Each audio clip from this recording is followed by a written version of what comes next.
반갑습니다, 여러분.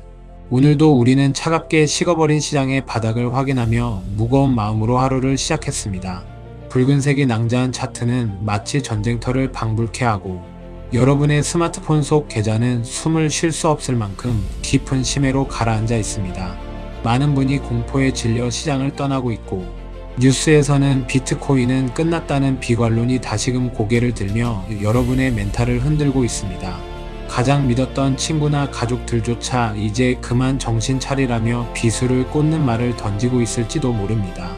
하지만 여러분, 바로 지금 이 순간이 우리가 비트코인 스탠다드의 대미를 장식하는 마지막 여정 제12장을 펼쳐야 할 가장 결정적이고도 절실한 시간입니다. 모든 대중이 공포에 질려 떠날 때 홀로 남아서 본질을 탐구하고 지키는 자만이 결국 역사의 승리자가 될 수 있기 때문입니다. 본격적인 12장의 내용으로 들어가기에 앞서 도대체 왜 이런 폭락이 발생했는지, 지금 2026년의 시장을 지배하고 있는 거시경제의 흐름을 먼저 아주 냉정하게 짚고 넘어가야겠습니다. 그래야만 우리가 어디에 서 있는지, 그리고 왜 이토록 비트코인이 필요한지를 명확하게 알 수 있기 때문입니다. 지금 시장이 발작을 일으키고 있는 가장 큰 이유는 바로 세계 경제의 사령탑인 미국의 중앙은행 연방준비제도의 급격한 기조 변화 때문입니다. 우리는 제롬 파월 의장의 시대를 지나 새로운 연준 의장의 시대를 맞이하고 있습니다. 시장은 불확실성을 가장 싫어합니다. 그런데 새로 취임한 연준 의장은 과거 인플레이션 파이터였던 폴 볼커를 연상케 할 만큼 더 강력하고도 무자비한 매파적 성향을 보이고 있습니다. 인플레이션이 2%대로 완전히 잡히지 않은 상황에서 시장은 금리 인하를 기대하며 샴페인을 터뜨릴 준비를 하고 있었지만, 새로운 의장인 케빈 워시는 그 기대에 찬물을 끼얹으며 오히려 추가적인 긴축이나 고금리 장기화, 즉 하이어 포 롱거를 강력하게 시사했기 때문입니다. 이것은 단순히 금리가 0.25% 오르냐 마느냐의 문제가 아닙니다. 이것은 유동성의 문제입니다. 피가 도느냐 멈추느냐의 문제입니다. 새로운 의장의 스탠스는 명확합니다. 자산시장의 거품을 터뜨려서라도 물가를 잡겠다는 것입니다. 이로 인해 주식시장과 부동산, 그리고 암호화폐 시장까지 모든 위험, 자산군이 동반 하락하는 리스크 오프 현상이 발생하고 있는 것입니다. 시장 참여자들은 돈줄이 마를 것이라는 공포감에 투매를 하고 있고, 레버리지를 썼던 투자자들은 강제 청산을 당하며 하락폭을 키우고 있습니다. 하지만 여러분, 여기서 우리는 근본적인 질문을 던져야 합니다. 한 명의 연준 의장이 바뀌었다고 해서 전 세계 자산 가치가 이렇게 요동치고 여러분의 노후 자금이 반토막 나는 이 현실이 과연 정상적인 시스템입니까? 한 사람의 말 한마디에 내 자산의 운명이 결정되는 이 중앙화된 현실이 과연 건전한 경제입니까? 세계적인 헤지펀드 브리지워터의 설립자 레이 달리오는 그에 져서 변화하는 세계 질서에서 이렇게 말했습니다. 역사는 반복된다. 제국이 과도한 부채를 쌓고 통화 가치를 떨어뜨릴 때 그 제국은 필연적으로 쇠퇴한다. 지금 우리가 목격하고 있는 이 엄청난 변동성은 단순히 시장의 등락이 아니라 달러 보니제라는 낡고 병든 시스템이 삐걱거리는 비명소리입니다. 그리고 바로 이 지점에서 비트코인 스탠다드 12장의 주제가 강력하게 등장합니다. 비트코인 스탠다드 제12장은 비트코인이 가져올 미래, 그리고 기존 시스템의 대안으로서의 화폐 시스템을 이야기합니다. 저자 사이페딘 아모스는 이 장에서 비트코인을 단순한 투자 자산이나 돈벌이 수단이 아니라 인류 문명을 한 단계 업그레이드할 수 있는 기술적 기반으로 묘사합니다. 기존의 화폐 시스템이 중앙 권력의 신용과 정치적 판단에 기반한 모래성이었다면, 비트코인은 수학적 진실과 에너지 보존 법칙에 기반한 단단한 안반입니다. 지금의 폭락장은 비트코인이 실패했음을 의미하는 것이 아닙니다. 오히려 비트코인이 왜 필요한지를 역설적으로 보여주는 가장 확실한 증거입니다. 연준 의장이 누가 되든 금리를 올리든 내리든 비트코인의 블록은 10분마다 정확하게 생성됩니다. 비트코인의 통화 정책은 2100만 개로 고정되어 있습니다. 인간의 개입이 불가능한 시스템, 이것이야말로 불확실성으로 가득 찬 세상에서 우리가 기댈 수 있는 유일한 확실성입니다. 비트코인의 가장 위대한 전도사이자 철학자인 안드레아스 안토노플로스의 이야기를 깊이 있게 해봅시다. 그는 비트코인을 처음 접했을 때 여러분보다 훨씬 더 부정적이었습니다. 그는 평생을 시스템의 취약점을 찾는 보안 전문가로 살아왔기에 중앙 관리자가 없는 화폐는 기술적으로 불가능하며 해킹에 취약할 수밖에 없다고 확신했습니다. 그는 비트코인을 폰지 사기나 멍청한 너드들의 장난감으로 치부하고 철저히 무시했습니다. 하지만 그가 우연히 다시 비트코인 백서를 읽고 소스 코드를 한 줄 한 줄 분석하기 시작했을 때 그는 온몸의 전율을 느꼈습니다. 그는 컴퓨터 과학의 난제 중에 난제였던 비잔틴 장군 문제를 사토시 나카모토가 풀어냈다는 사실을 발견했습니다. 안드레아스는 자신의 강연에서 이렇게 회고합니다. 나는 비트코인을 무너뜨리기 위해 공부를 시작했다. 비트코인의 허점을 찾아내서 세상에 알리려고 했다. 하지만 공부를 하면 할수록 무너지는 것은 비트코인이 아니라 나의 고정관념이었다. 나는 그 충격으로 4개월 동안 밥도 제대로 먹지 못하고 잠도 자지 못했다. 10kg이 빠졌다. 내가 발견한 것은 단순한 화폐가 아니라 은행이 필요 없는 은행 시스템 그 자체였기 때문이다. 그는 그때부터 비트코인에 인생을 바치기로 결심했습니다. 그는 지금의 폭락장에서도 웃으며 우리에게 말할 것입니다. 가격은 떨어졌지만 펀더멘털은 그 어느 때보다 강력하다. 키가 없으면 코인도 아니다. Not your key, not your coin. 당신의 비트코인을 거래소가 아닌 개인 지갑에 보관하라. 그것만이 당신의 자유를 지키는 길이다. 안드레아스가 발견한 비트코인의 진정한 가치는 바로 중립성입니다. 비트코인은 국경도 없고 주인도 없습니다. 연준 의장이 바뀐다고 해서 비트코인의 알고리즘이 바뀌지 않습니다. 이것이 바로 12장에서 말하는 화폐와 국가의 분리입니다. 과거 인류가 종교와 정치를 분리하면서 종교전쟁에 참혹함에서 벗어났듯이 화폐와 국가가 분리될 때 비로소 인류는 인플레이션과 경제위기의 고통에서 벗어날 수 있습니다. 국가는 화폐를 타락시키려는 유혹을 이길 수 없기 때문입니다. 마이크로 스트래티지의 마이클 세일러는 이번 하락장에서도 비트코인을 매수하고 있을 것입니다.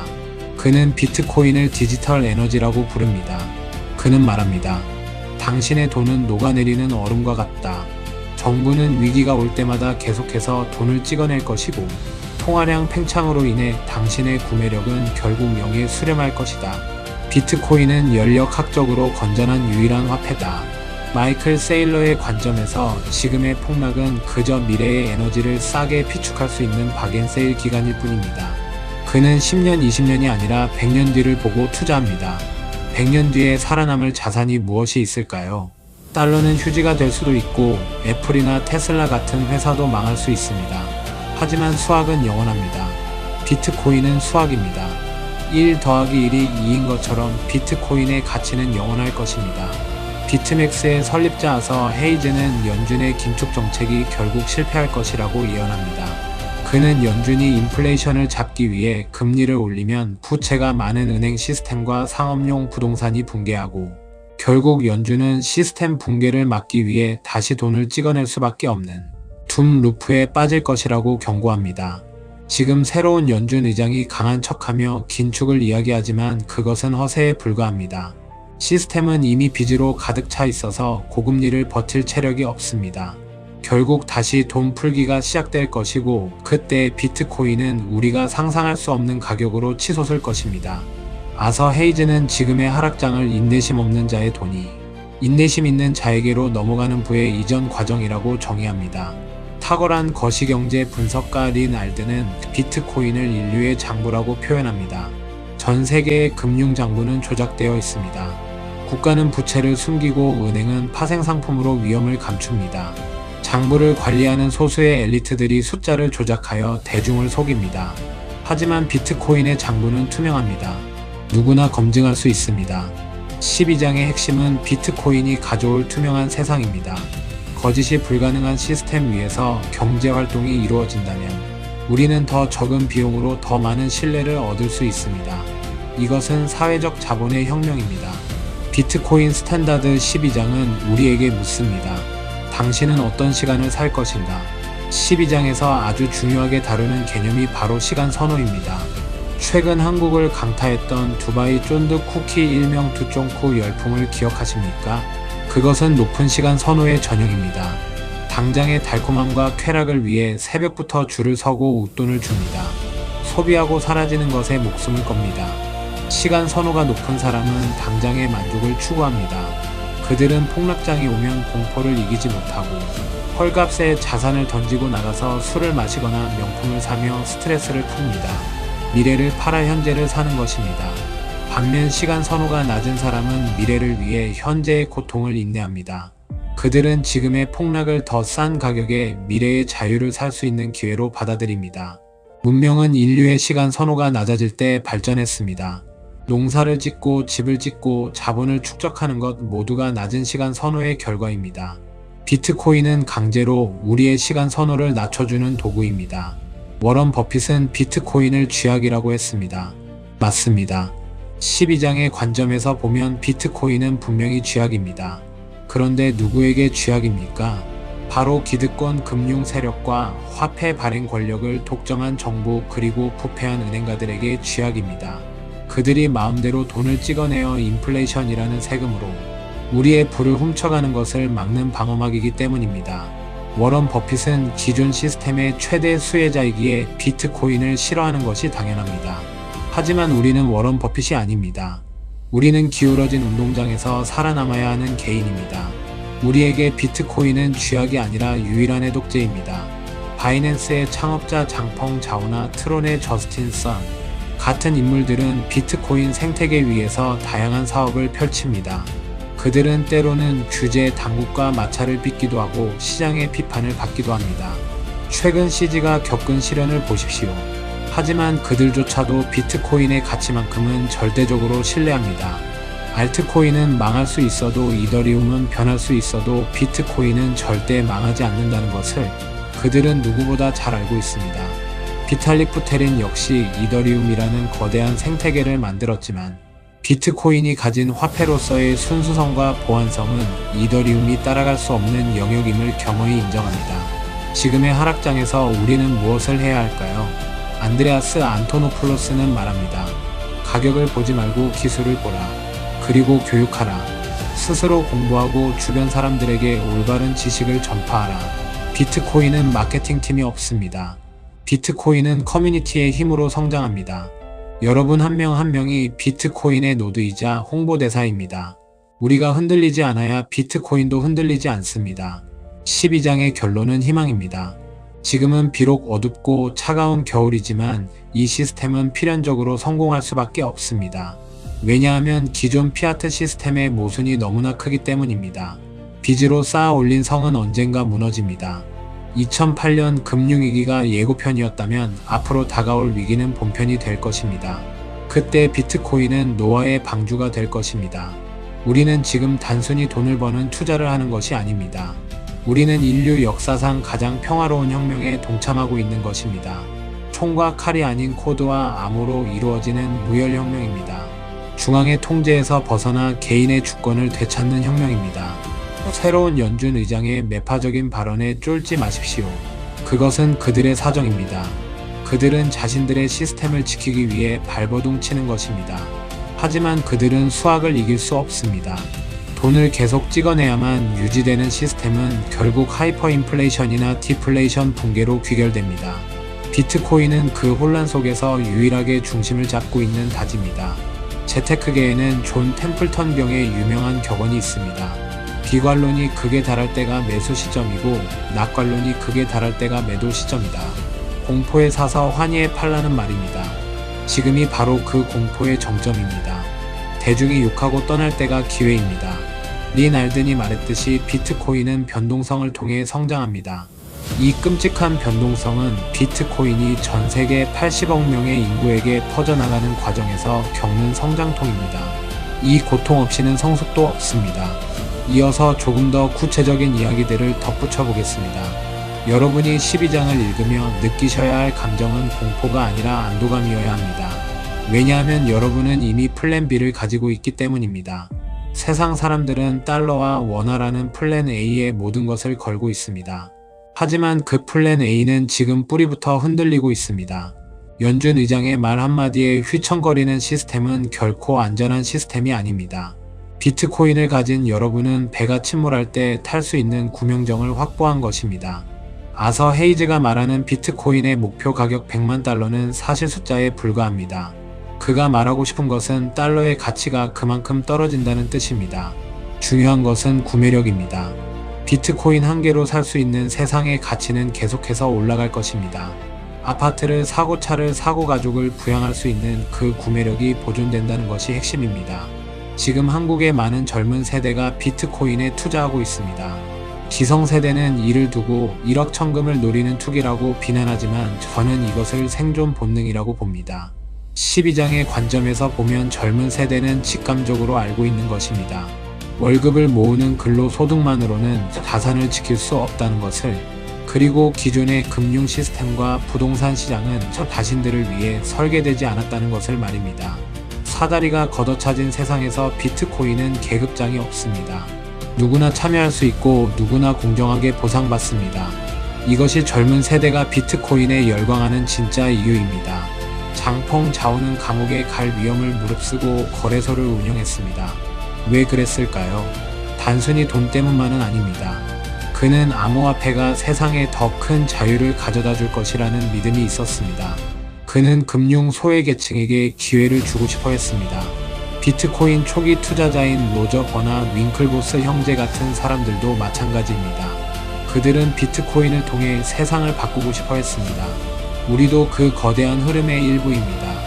여러분, 이번 하락장에서 만약 여러분이 비트코인을 팔지 않고 끝까지 버틴다면 여러분은 돈으로 살 수 없는 엄청난 내공을 얻게 될 것입니다. 투자의 그릇이 커지는 것입니다. 그릇이 커져야 큰 돈을 담을 수 있습니다. 쉽게 번 돈은 쉽게 나갑니다. 하지만 고통 속에서 인내로 지켜낸 돈은 절대 사라지지 않습니다. 12장은 또한 우리에게 책임감을 강력하게 요구합니다. 비트코인의 자유에는 책임이 따릅니다. 비밀번호를 잃어버리면 아무도 찾아주지 않습니다. 잘못 송금하면 은행 직원이 취소해 줄 수 없습니다. 이것이 무섭게 느껴질 수도 있습니다. 하지만 이것이 진정한 성인의 금융입니다. 은행 뒤에 숨어서 책임을 회피하는 어린아이 같은 금융이 아니라 내 돈은 내가 지키고 관리하는 성숙한 금융입니다. 마이클 세일러는 멀쩡한 기업의 현금을 비트코인으로 바꾸는 미친 짓을 했습니다. 당시에는 모두가 그를 비웃고 미쳤다고 했습니다. 하지만 지금은 어떻습니까? 수많은 기업이 그를 따라하려고 합니다. 블랙록 같은 거대 자산운용사도 비트코인 ETF를 만들었습니다. 세상은 변하고 있습니다. 다만 그 변화의 속도가 우리가 기대하는 것보다 조금 느릴 뿐입니다. 그리고 그 속도의 차이가 지금과 같은 변동성을 만듭니다. 우리는 지금 과도기에 살고 있습니다. 아날로그 화폐에서 디지털 화폐로 넘어가는 과도기입니다. 이 흔들리는 다리를 건너는 과정은 무섭고 어지럽습니다. 아래를 보면 천길 낭떠러지입니다.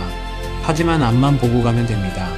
비트코인 스탠다드라는 지도가 우리 손에 있습니다.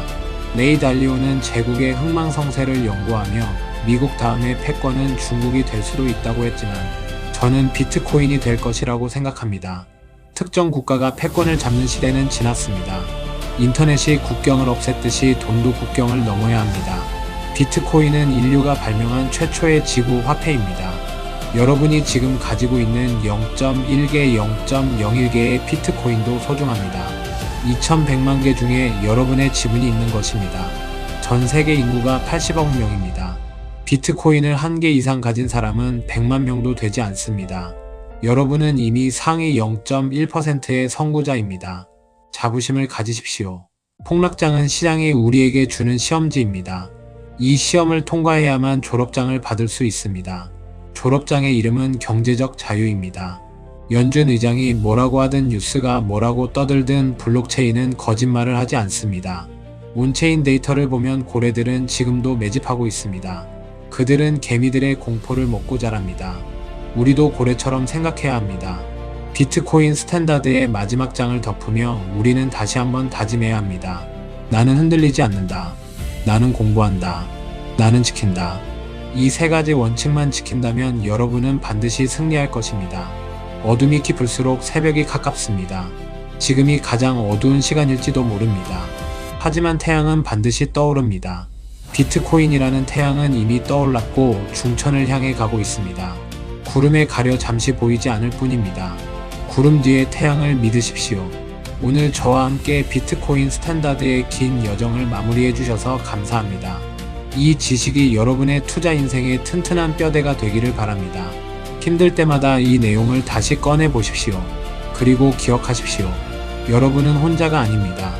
전 세계 수많은 비트코이너들이 여러분과 함께 이 겨울을 견디고 있습니다. 우리는 연결되어 있습니다. 여러분 부디 살아남으십시오. 살아남는 것이 이기는 것입니다. 화이팅입니다. 오늘도 저와 함께 어려운 내용 공부해 주셔서 감사합니다. 여러분들의 구독과 좋아요는 저에게 큰 힘이 됩니다.